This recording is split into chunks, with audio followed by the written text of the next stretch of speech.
Punjabi library ਤੇ ਮਨਪ੍ਰੀਤ ਰਤੀਆ ਵੱਲੋਂ ਤੁਹਾਨੂੰ ਸਾਰਿਆਂ ਨੂੰ ਪਿਆਰ ਭਰੀ ਸਤਿ ਸ਼੍ਰੀ ਅਕਾਲ ਤੇ ਜੀ ਆਇਆਂ ਨੂੰ। ਅਗਲੀ ਪੰਜਾਬ ਦੀ ਲੋਕ ਗਾਥਾ ਅਸੀਂ ਪੜ੍ਹਾਂਗੇ ਪੂਰਨ ਭਗਤ। ਗੱਲ ਮੱਧਕਾਲੀਨ ਸਮੇਂ ਦੀ ਹੈ।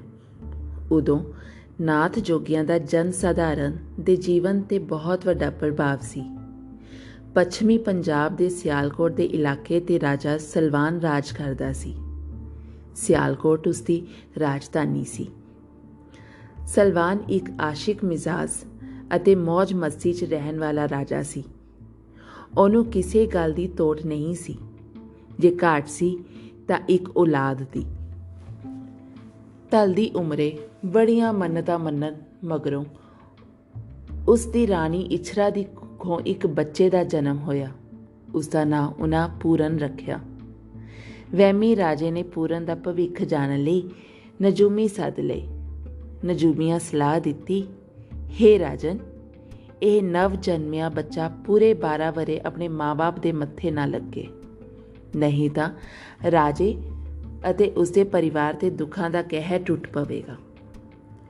ਨਜੂਮੀਆਂ ਦੀ ਸਲਾਹ ਮੰਨਦਿਆਂ ਮਮਤਾ ਵਿਹੂਣੇ ਸਲਵਾਨ ਨੇ ਚਿੜੀ ਦੇ ਬੋਟ ਜਿੰਨੇ ਪੂਰਨ ਨੂੰ ਪੂਰੇ 12 ਵਰ੍ਹੇ ਲਈ ਭੋਰੇ ਵਿੱਚ ਪਾਉਣ ਦਾ ਹੁਕਮ ਸੁਣਾ ਦਿੱਤਾ। ਪੂਰਨ ਦੀ ਮਾਂ ਇਛਰਾ ਤੜਪਦੀ ਸੀ, ਕੁਰਲਾਉਂਦੀ ਰਹੀ। ਉਹਦੀਆਂ ਰੋ ਰੋ ਕੇ ਅੱਖਾਂ ਚੁੰਨੀਆਂ ਹੋ ਗਈਆਂ। ਭਲਾ ਰਾਜੇ ਦੇ ਹੁਕਮ ਨੂੰ ਕੌਣ ਟਾਲ ਸਕਦਾ ਸੀ। ਪੂਰਨ ਨੂੰ ਗੋਲੀਆਂ ਸਮੇਤ ਭੋਰੇ ਵਿੱਚ ਪਾ ਦਿੱਤਾ ਗਿਆ। ਇਛਰਾ ਦੇ ਕਿਸੇ ਇੱਕ ਨਾ ਮੰਨੀ। ਉਹ ਪੁੱਤਰ ਦੇ ਵਿਯੋਗ ਵਿੱਚ ਹੰਝੂ ਕੇਰਦੀ ਰਹੀ ਤੇ ਉਹਦੀ ਜ਼ਿੰਦਗੀ ਵਿੱਚ ਸੁਨਸਾਨ ਵਰਤ ਗਈ। ਸਲਵਾਨ ਦੀ ਉਮਰ ਢਲ ਰਹੀ ਸੀ। ਇਸੇ ਢਲਦੀ ਉਮਰੇ ਉਹਨੇ ਆਪਣੀ ਐਸ਼ ਪ੍ਰਸਤੀ ਲਈ ਨਵਜੋਬਨ ਮੁਟਿਆਰ ਲੂਣਾ ਨੂੰ ਆਪਣੀ ਦੂਜੀ ਰਾਣੀ ਬਣਾ ਲਿਆ। ਇਛਰਾ ਲਈ ਉਹਦੇ ਅੰਦਰ ਹੋਰ ਕੋਈ ਕਸ਼ਿਸ਼ ਨਹੀਂ ਸੀ ਰਹੀ। ਇਛਰਾ ਆਪਣੇ ਪੁੱਤ ਦੇ ਵਿਛੋੜੇ ਦੇ ਸਲ ਨੂੰ ਆਪਣੇ ਸੀਨੇ ਨਾਲ ਲਾ ਕੇ ਸੁੰਨ ਹੋ ਗਈ। ਉੱਧਰ ਪੂਰਨ ਆਪਣੀ ਮਾਂ-ਬਾਪ ਦੇ ਮੋਹ ਮਮਤਾ ਤੋਂ ਸੱਖਣਾ ਹੌਲੀ ਹੌਲੀ ਜ਼ਿੰਦਗੀ ਦੀ ਪੌੜੀ ਚੜ੍ਹਨ ਲੱਗਾ। ਸਮਾਂ ਆਪਣੀ ਤੋਰੇ ਤੁਰ ਰਿਹਾ ਸੀ। ਪੂਰੇ 12 ਵਰ੍ਹੇ ਬਤੀਤ ਹੋ ਗਏ। ਪੂਰਨ ਭੋਰਿਓ ਬਾਹਰ ਆਇਆ। ਰੂਪ ਦੀ ਸਾਕਾਰ ਮੂਰਤ, ਇੱਕ ਅਨੋਖੀ ਚਮਕ ਉਸਦੇ ਚਿਹਰੇ 'ਤੇ ਝਲਕਾ ਮਾਰ ਰਹੀ ਸੀ। ਯੋਗ ਸਾਧਨਾ ਦਾ ਸੋਧਿਆ ਹੋਇਆ ਪੂਰਨ ਸਲਵਾਨ ਦੇ ਦਰਬਾਰ ਵਿੱਚ ਆਪਣੇ ਪਿਤਾ ਦੇ ਸਨਮੁਖ ਹੋਇਆ। ਮਮਤਾ ਵਿਹੂਣੇ ਰਾਜੇ ਨੇ ਪਹਿਲਾਂ ਮਾਵਾਂ ਨੂੰ ਜਾ ਕੇ ਮਿਲਣ ਦਾ ਹੁਕਮ ਸੁਣਾ ਦਿੱਤਾ। ਗੋਲੀਆਂ ਪੂਰਨ ਨੂੰ ਇਛਰਾ ਦੇ ਮਹਿਲ ਲੈ ਗਈਆਂ। ਪੂਰਨ ਨੂੰ ਵੇਖਦੇ ਸਾਰੀ ਇਛਰਾ ਦੀਆਂ ਅੱਖਾਂ 'ਚੋਂ ਮਮਤਾ ਦੇ ਅਥਰੂ ਵਹਿ ਤੁਰੇ। ਪੂਰਨ ਨੇ ਮਾਂ ਦੇ ਚਰਨ ਛੂਹੇ। ਮਾਂ ਦਾ ਚਾਅ ਝੱਲਿਆ ਨਹੀਂ ਸੀ ਜਾਂਦਾ। ਉਹ ਪੂਰਨ ਦੇ ਬਣ ਪੈਂਦੇ ਰੂਪ 'ਤੇ ਬਲਿਹਾਰੇ ਜਾ ਰਹੀ ਸੀ। ਪੁੱਤ ਪੂਰਨਾ, ਆਪਾਂ ਰੱਜ ਕੇ ਗੱਲਾਂ ਫੇਰ ਕਰਾਂਗੇ। ਪਹਿਲਾਂ ਆਪਣੀ ਦੂਜੀ ਮਾਂ ਲੂਣਾ ਨੂੰ ਮਿਲਿਆ। ਆਖ ਰਾਣੀ ਇਛਰਾ ਨੇ ਪੂਰਨ ਨੂੰ ਲੂਣਾ ਵੱਲ ਤੋਰ ਦਿੱਤਾ। ਸ਼ਾਹੀ ਮਹਿਲਾਂ 'ਚ ਪਹਿਲਾ ਮਹਿਲ ਮਤਰੇਈ ਮਾਂ ਲੂਣਾ ਦਾ ਸੀ। ਲੂਣਾ 'ਤੇ ਕਹਿਰਾਂ ਦਾ ਰੂਪ ਚੜ੍ਹਿਆ ਹੋਇਆ ਸੀ। ਜਦੋਂ ਦੀ ਉਹ ਇਸ ਮਹਿਲ ਵਿੱਚ ਆਈ ਸੀ, ਉਸਨੇ ਸਲਵਾਨ ਤੋਂ ਬਿਨਾਂ ਕਿਸੇ ਮਰਦ ਦਾ ਮੂੰਹ ਨਹੀਂ ਸੀ ਦੇਖਿਆ। ਉਹਦੀ ਦੇਖਭਾਲ ਲਈ ਗੋਲੀਆਂ ਸਨ। ਮਰਦ ਜਾਤ ਨੂੰ ਮਹਿਲਾਂ ਵਿੱਚ ਆਉਣ ਦੀ ਮਨਾਹੀ ਸੀ। ਲੂਣਾ ਢਲਦੀ ਉਮਰ ਦੇ ਸਲਵਾਨ ਤੋਂ ਖੁਸ਼ ਨਹੀਂ ਸੀ। ਰੂਪਵਾਨ ਪੂਰਨ ਨੂੰ ਵੇਖਦੇ ਸਾਰ ਹੀ ਉਹ ਆਪਣੀ ਸੁੱਧ-ਬੁੱਧ ਗੁਆ ਬੈਠੀ। ਸਾਰੇ ਸ਼ਿਸ਼ਟਾਚਾਰ ਅਤੇ ਨੈਤਿਕ ਕਦਰਾਂ ਕੀਮਤਾਂ ਛੱਡ ਕੇ ਉਹਨੇ ਪੂਰਨ ਨਾਲ ਅਨੇਕਾਂ ਯਤਨ ਕੀਤੇ, ਤਰਲੇ ਲਏ ਅਤੇ ਜਵਾਨੀ ਦੇ ਵਾਸਤੇ ਪਾਏ। ਲੂਣਾ ਦੇ ਬੋਲਾਂ 'ਚ ਤਰਲਾ ਸੀ ਤੇ ਉਹ ਭਾਵਾਂ ਦੇ ਵਹਿਣ ਵਿੱਚ ਵਹਿ ਤੁਰੀ ਤੇ ਉਹਨੇ ਪੂਰਨ ਨੂੰ ਕਲਾਵੇ 'ਚ ਭਰ ਕੇ ਆਪਣੀ ਸੇਜ 'ਤੇ ਸੁੱਟ ਲਿਆ। ਪਰੰਤੂ ਪੂਰਨ ਨੇ ਇੱਕਦਮ ਆਪਣੇ ਆਪ ਨੂੰ ਉਸ ਪਾਸਿਓਂ ਛੁਡਾ ਲਿਆ ਤੇ ਸਹਿਜ ਨਾਲ ਬੋਲਿਆ, ਮਾਤਾ, ਹੋਸ਼ ਕਰ। ਮੈਂ ਇਹ ਰਿਸ਼ਤਾ ਤੇਰੇ ਨਾਲ ਕਿਵੇਂ ਜੋੜ ਲਵਾਂ? ਮੇਰੇ ਬਾਪ ਨੇ ਤੈਨੂੰ ਪਰਨਾ ਕੇ ਲਿਆਂਦਾ। ਤੂੰ ਤਾਂ ਮੇਰੀ ਸਕੀ ਮਾਂ ਦੇ ਸਮਾਨ ਨੇ। ਭਲਾ ਮੈਂ ਤੇਰੀ ਮਾਂ ਕਿੱਧਰੋਂ ਲੱਗਦੀ ਆ ਜ਼ਾਲਮਾ? ਨਾ ਮੈਂ ਤੈਨੂੰ ਜਨਮ ਦਿੱਤਾ, ਨਾ ਹੀ ਆਪਣਾ ਸੀਰ ਚੁੰਘਾਇਆ। ਮੇਰਾ ਪਤੀ ਮੇਰੇ ਬਾਪ ਦੇ ਹਾਣ ਦਾ ਹੈ। ਸਾਡਾ ਜੋੜ ਨਹੀਂ ਜੁੜਦਾ। ਮੇਰਾ ਜੋੜ ਤਾਂ ਤੇਰੇ ਨਾਲ ਜੁੜਦਾ ਹੈ। ਪੂਰਨ, ਆਪਣੀ ਜਵਾਨੀ ਦਾ ਮਾਣ ਰੱਖ। ਮੈਂ ਸਾਰੀ ਜ਼ਿੰਦਗੀ ਤੇਰਾ ਹਸਾਨ ਨਹੀਂ ਭੁੱਲਾਂਗੀ ਤੇ ਤੇਰੀ ਗੋਲੀ ਬਣ ਕੇ ਰਹਾਂਗੀ।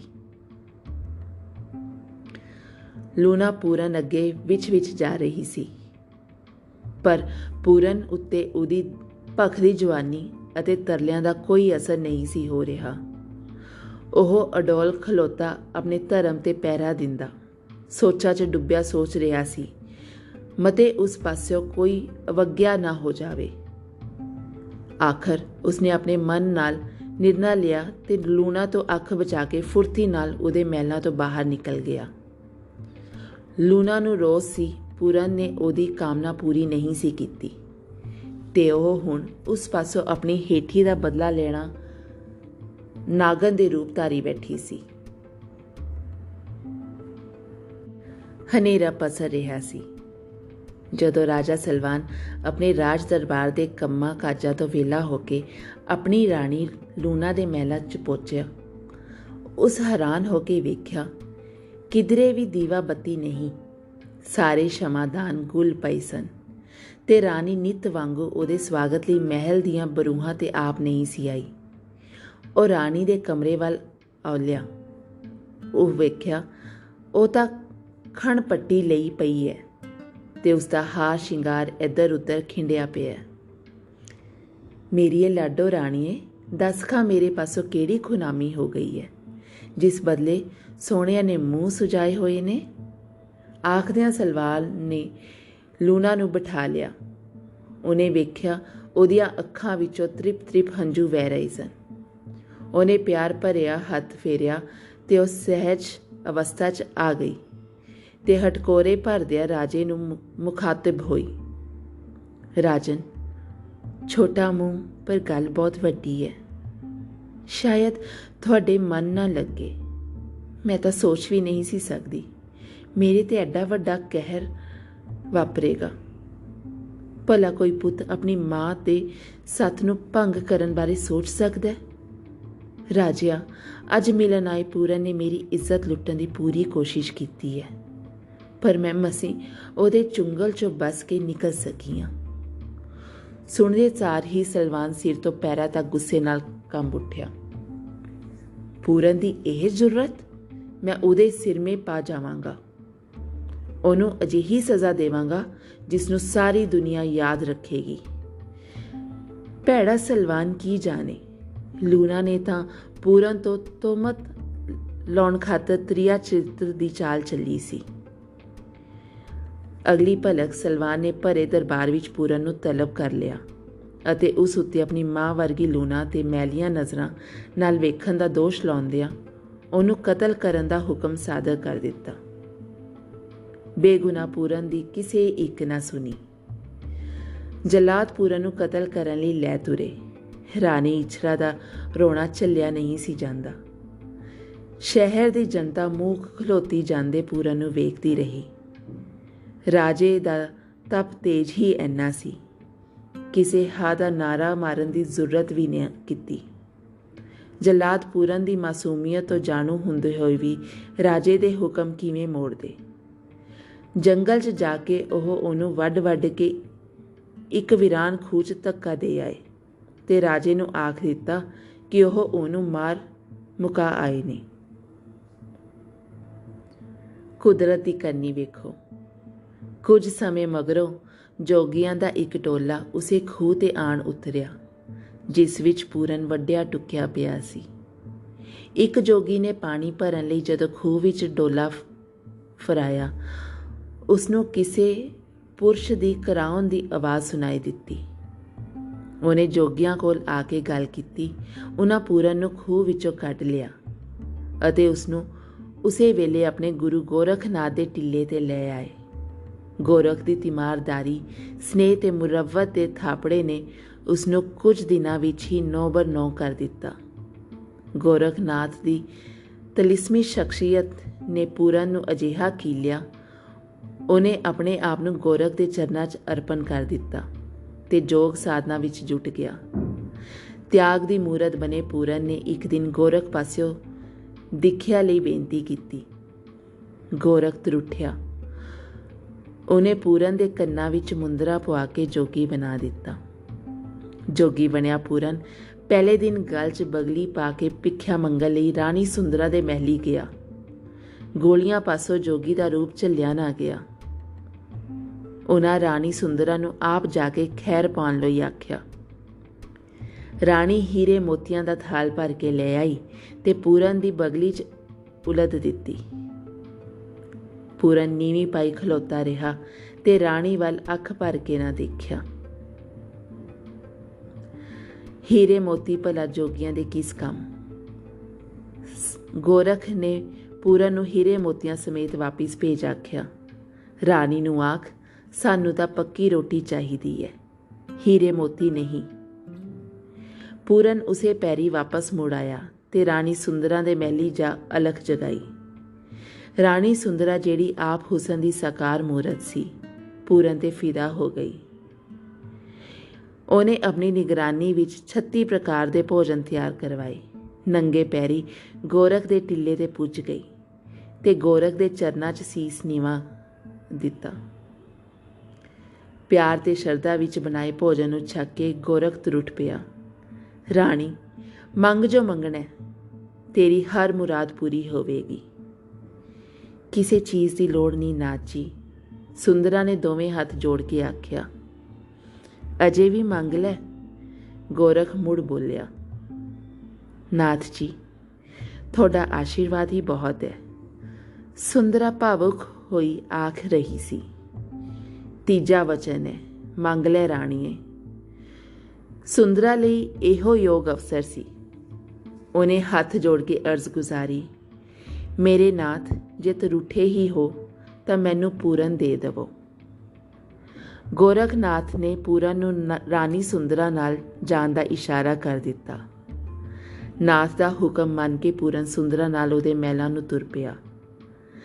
ਰਾਣੀ ਨੇ ਉਹਦੀਆਂ ਸਹਿਆ ਖਾਤਰਾਂ ਕੀਤੀਆਂ, ਪਰੰਤੂ ਪੂਰਨ ਨੂੰ ਰਾਣੀ ਸੁੰਦਰਾ ਦਾ ਹੁਸਨ, ਚੁਹਲ ਤੇ ਨਖਰੇ ਭਰਮਾ ਨਾ ਸਕੇ। ਉਹ ਅਡੋਲ ਸਮਾਧੀ ਲਈ ਬੈਠਾ ਰਿਹਾ। ਅਗਲੀ ਸਵੇਰ ਪੂਰਨ ਨੇ ਬਾਹਰ ਜੰਗਲ ਵਿੱਚ ਜਾ ਕੇ ਜੰਗਲ ਪਾਣੀ ਜਾਣ ਦੀ ਚਾਹਨਾ ਪ੍ਰਗਟਾਈ। ਰਾਣੀ ਨੇ ਗੋਲੀਆਂ ਉਹਦੇ ਨਾਲ ਤੋੜ ਦਿੱਤੀਆਂ ਤੇ ਆਪ ਮਹਿਲਾਂ ਤੇ ਖੜ ਕੇ ਜਾਂਦੇ ਪੂਰਨ ਨੂੰ ਵੇਖਣ ਲੱਗੀ। ਦਰਖਤਾਂ ਦੇ ਝੁੰਡ ਓਲੇ ਜਾ ਕੇ ਪੂਰਨ ਨੇ ਅਜਿਹੀ ਝਕਾਨੀ ਕੀਤੀ ਕਿ ਉਹ ਗੋਲੀਆਂ ਦੀਆਂ ਅੱਖਾਂ ਤੋਂ ਦੂਰ ਹੋ ਗਿਆ। ਪੂਰਨ ਦੇ ਪ੍ਰੇਮ 'ਚ ਦੀਵਾਨੀ ਹੋਈ ਸੁੰਦਰਾ ਉਹਦਾ ਓਲਾ ਹੋਣਾ ਬਰਦਾਸ਼ਤ ਨਾ ਕਰ ਸਕੀ। ਗੋਲੀਆਂ ਵਾਪਸ ਪਰਤ ਰਹੀਆਂ ਸਨ ਕੱਲੀਆਂ। ਸੁੰਦਰਾ ਨੇ ਵੇਖਦੇ ਵੇਖਦੇ ਮਹਿਲ ਤੋਂ ਛਾਲ ਮਾਰ ਦਿੱਤੀ ਤੇ ਆਪਣੀ ਜਾਨ ਗਵਾ ਲਈ। ਪੂਰਨ ਜੋਗੀ ਬਣਿਆ ਜੋਗ ਦਾ ਚਾਨਣ ਵੰਡਦਾ ਵੱਖ-ਵੱਖ ਥਾਵਾਂ ਤੇ ਘੁੰਮਦਾ ਰਿਹਾ। ਸਲਵਾਨ ਨੇ ਤਾਂ ਆਪਣੇ ਵੱਲੋਂ ਪੂਰਨ ਨੂੰ ਮਰਵਾ ਦਿੱਤਾ ਸੀ। ਰਾਣੀ ਇਛਰਾ ਆਪਣੇ ਪੁੱਤ ਦੇ ਵਿਯੋਗ ਵਿੱਚ ਉਂਝ ਹੀ ਇੰਨੀ ਹੋ ਗਈ ਸੀ ਤੇ ਲੂਣਾ ਦੀ ਕੁੱਖ ਅਜੇ ਤੱਕ ਹਰੀ ਨਹੀਂ ਸੀ ਹੋਈ। ਸਲਵਾਨ ਨੂੰ ਇਸ ਗੱਲ ਦਾ ਫਿਕਰ ਸੀ ਕਿ ਉਹਦੇ ਰਾਜ ਦਾ ਵਾਰਿਸ ਕੋਈ ਨਹੀਂ। ਘੁੰਮਦਾ ਘੁੰਮਦਾ ਪੂਰਨ ਪੂਰੇ 12 ਵਰ੍ਹੇ ਮਗਰੋਂ ਜੋਗੀ ਦੇ ਭੇਸ ਵਿੱਚ ਆਪਣੇ ਸ਼ਹਿਰ ਸਿਆਲਕੋਟ ਪੁੱਜਾ। ਸ਼ਹਿਰੋਂ ਬਾਹਰ ਉਜੜੇ ਹੋਏ ਬਾਗ ਵਿੱਚ ਉਹਨੇ ਧੂਣਾ ਤਾਪ ਦਿੱਤਾ ਤੇ ਸਮਾਧੀ 'ਚ ਲੀਨ ਹੋ ਗਿਆ। ਪਲਾ ਛਿਨਾਂ ਵਿੱਚ ਹੀ ਬਾਗ ਹਰਾ ਭਰਾ ਹੋ ਗਿਆ ਤੇ ਇਸ ਦੀ ਮਹਿਕ ਸਾਰੇ ਵਾਤਾਵਰਨ ਵਿੱਚ ਫੈਲ ਗਈ। ਸ਼ਹਿਰ ਵਿੱਚ ਨਵੇਂ ਜੋਗੀ ਦੀ ਚਰਚਾ ਸ਼ੁਰੂ ਹੋ ਗਈ। ਰਾਜੇ ਦੇ ਕੰਨੀ ਵੀ ਕਰਾਮਾਤੀ ਜੋਗੀ ਦੇਖਣ ਸੋ ਪਈ। ਉਹਨੇ ਆਪਣੀਆਂ ਰਾਣੀਆਂ ਸਮੇਤ ਜੋਗੀ ਪਾਸ ਜਾ ਕੇ ਵਰ ਮੰਗਣ ਦਾ ਫੈਸਲਾ ਕਰ ਲਿਆ। ਸਲਵਾਨ ਰਾਣੀਆਂ ਸਮੇਤ ਧੂਣਾ ਤਪਦੇ ਜੋਗੀ ਪਾਸ ਪੁੱਜ ਗਿਆ। ਪੂਰਨ ਨੇ ਅੱਖਾਂ ਖੋਲ ਕੇ ਵੇਖਿਆ। ਉਹਦੇ ਮਾਂ ਬਾਪ ਉਹਦੇ ਸਾਹਮਣੇ ਸਵਾਲੀ ਬਣੇ ਖਲੋਤੇ ਸਨ।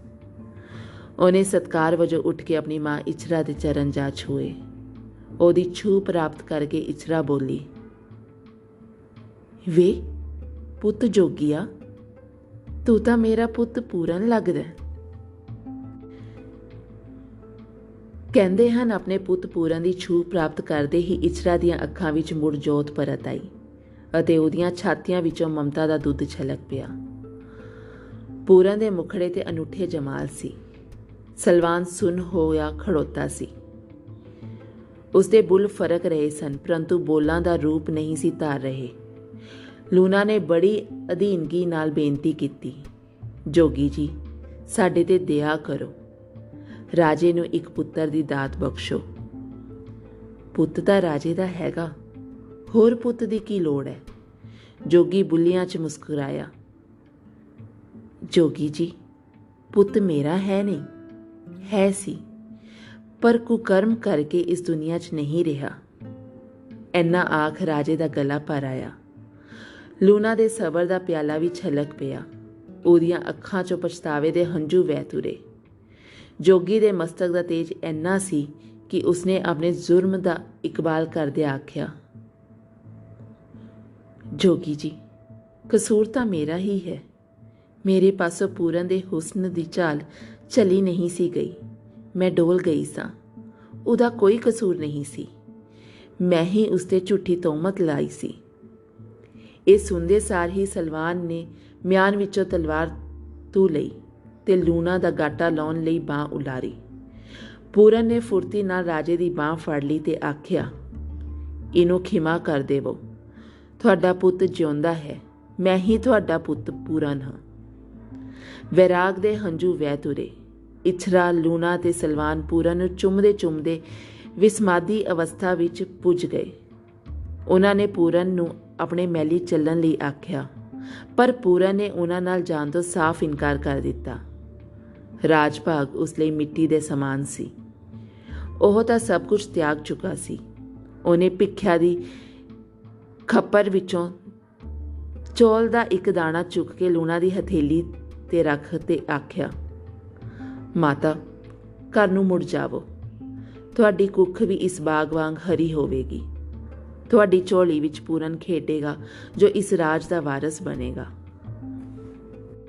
ਪੁੱਤ ਦੀ ਦਾਤ ਦੀ ਬਖਸ਼ਿਸ਼ ਕਰਕੇ ਪੂਰਨ ਰੋਕਦਿਆਂ ਰੋਕਦਿਆਂ ਅੱਗਾਂ ਤੁਰ ਗਿਆ। ਸਲਵਾਨ ਤੇ ਰਾਣੀਆਂ ਭਰੇ ਨੇਤਰਾਂ ਨਾਲ ਜਾਂਦੇ ਪੁੱਤ ਦੀ ਪਿੱਠ ਵੇਖਦੇ ਰਹੇ। ਸਮਾਂ ਪਾ ਕੇ ਲੂਣਾ ਦੀ ਕੁੱਖੋਂ ਪੁੱਤਰ ਨੇ ਜਨਮ ਲਿਆ ਜੋ ਰਾਜਾ ਰਸਾਲੂ ਦੇ ਨਾਂ ਨਾਲ ਪ੍ਰਸਿੱਧ ਹੋਇਆ, ਜਿਸ ਦੀ ਬਹਾਦਰੀ ਦੀਆਂ ਅਨੇਕਾਂ ਕਹਾਣੀਆਂ ਪ੍ਰਚਲਿਤ ਹਨ। ਇਹ ਸੀ ਜੀ ਕਹਾਣੀ ਪੂਰਨ ਭਗਤ ਦੀ। ਅਗਲੀ ਕਹਾਣੀ ਸੁਣਨ ਤੇ ਪੜ੍ਹਨ ਲਈ